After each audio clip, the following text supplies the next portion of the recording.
So, today I'm going to finally be ranking the update 2 characters. I mean, I only did the, update 1 yesterday, but besides the point, we're going to be ranking the update 2 characters today, and the reason I'm talking in this one is because I feel like I have to. So let's start off with the first one. So in last place we have Purple Guy, whose attacks consist of Speed Song, Slasher, and Hocus Pocus. Speed Song, as we know, is just makes you faster. Slasher has a chance to deal, 1 in 10 chance of dealing 5 nines of damage, and Hocus Pocus has a chance to turn enemies into weaker enemies. Honestly, he has no attacks, which makes him pretty weak compared to other things. So, yeah, we're gonna just have him this low. Sorry, Purple Guy, but you're not all that worth it. Up next is Chipper, who has Hocus Pocus, which, as we know, turns enemies to weaker ones, but only in a chance. Buzzsaw, which, throws a buzzsaw at the encounter that does incredibly high damage. And, Mimic Ball, as we know, someone's a Mimic Ball. I still think he's weaker than most because even though Buzzsaw is very useful, I still honestly believe that he is not the strongest by any means. So sorry, Chipper, but you're not worth it, but you still are better than Purple Guy.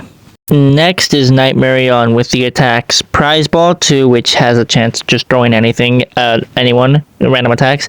Bubble Breath, which, shields you from the toxins in the final area. And Fourth Wall, which, as we know what Fourth Wall does, is a pain in the ass when you're fighting against it, but super dope when you're using it. However, the reason why he's ranked this low is because Prize Ball 2 isn't exactly guaranteed to give you an attack. None of the Prize Balls are. But it's still good, which is why he's higher than Reg. These last 6 are going to be very close. So I just decided to put him there because he only has one true attack that you can guarantee is going to attack. While Prize Ball 2, you're kind of risking it for the biscuit.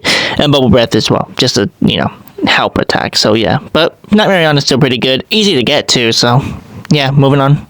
Next up is Nightmare Balloon Boy. He is, again, these last ones are really close to who I think is stronger, but I think Nightmare Balloon Boy is stronger because he has 2 attacks that are guaranteed to be attacks. Mega Bite, which, as we know, FNAF 4. Bubble Breath like Nightmare On, so he's not all that different. But then we, of course, have Balloons 2, which summons a large amount of balloons. And I honestly think Balloons 2 is a killer attack. I love it. So, yeah, sorry, but Balloon Boy, or Nightmare Balloon Boy, is a lot better, but just trickier to get.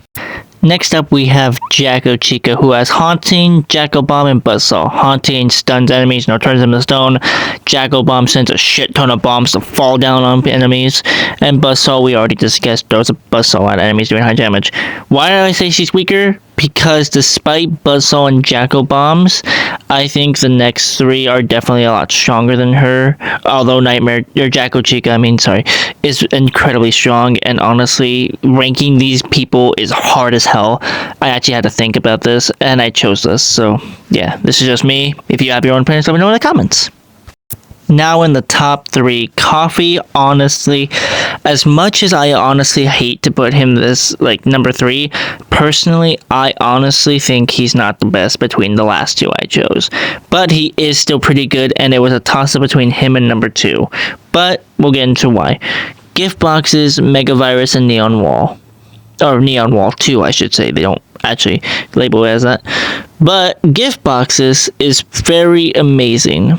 And I mean amazing. As we know, Gift Boxes is hella good, so Gift Boxes automatically make him good. Mega Virus is like a poison attack, Mega Virus, it's like a, virus. It's pretty crazy.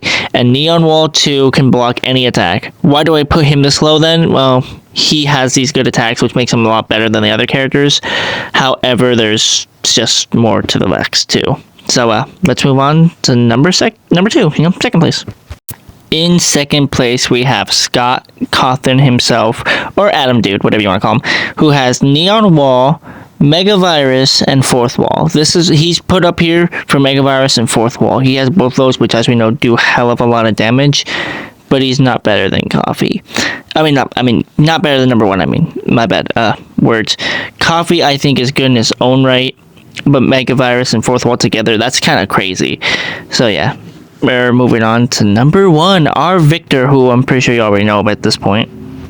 I'm pretty sure to no one's surprise, Jacko Bonnie is number 1 for these characters, with Haunting, Jacko Bomb, and Slasher. Now, I know Slasher bumped Purple Guy down very far, but that's because he didn't have any attacks. Like, Slasher can hit and do instant damage, but like we said, it's a 1 in 10 chance, so it's not like it's gonna happen automatically, which is why it bumped him so low. But Jacko Bonnie has Jacko Bombs, which makes him, incredibly strong. And if you do manage to hit Slasher, it does 5/9, so that's why I think, even though Slasher is not an attack, it's still worth mentioning that it is very strong. So I gave Purple Guy credit, like he's very high. Like if we consider how strong their attacks are, Slasher would definitely make Purple Guy a lot higher. But I'm considering if they can do damage at all, which Jacko Bonnie can easily do damage with both attacks, but the Jacko Bombs makes him stronger. But being as he can instant kill a good chunk of bosses, heck, he can most likely even instant kill a Rainbow if you get enough Slashers hit on her. So I think Jacko Bonnie is number 1. But let me know what you all think in the comments, because I really am curious, because it's just my opinion. And with that, I'll see you next time. Deuces, my jackals.